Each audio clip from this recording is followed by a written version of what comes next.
አንድ ሰው አይደለም ተግባሩን ገና ከጅምሩ ሊፈጽም ሊያደርግ ያሰበው የድርጊቱን ሐሳብ ለሰዎች በተለይ ለጓደኞቹ እንደበጎ አድርጎ ከተናገረ ሰይጣን በቀላሉ ያበላሽበታል። ለሰው የተናገርነውን ሁሉ ሰይጣን ይሰማል።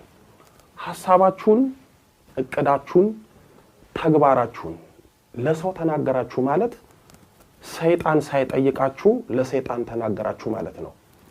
ሐሳብ ወደ እቅድ ይቀየራል፣ እቅድ ደግሞ ወደ ተግባር ይቀየራል። የሚገርመው ሰው ሐሳቡን ከተናገረ እቅዱን ተግባሩን ስለተናገረ ከሐሳብ ጅምሩ ነገሩ ይበላሽበታል።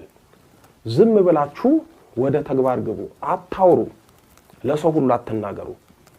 አንዳንዱ ሊተገብር ያሰበውን የተግባር ሐሳቡን ለሰው ይናገራል፣ ሰይጣን ያበላሽበታል። አንዳንድ ጅሎች ይሁኑ የዋሆች አንድ ነገር ጀምራለሁ ይበላሽብኛል ይላሉ። ከመጀመራችሁ በፊት ታውሩና መረጃ ለሰይጣን ተሰጡና ሳትተገብሩ ከጅምሩ ይበላሽባችኋል።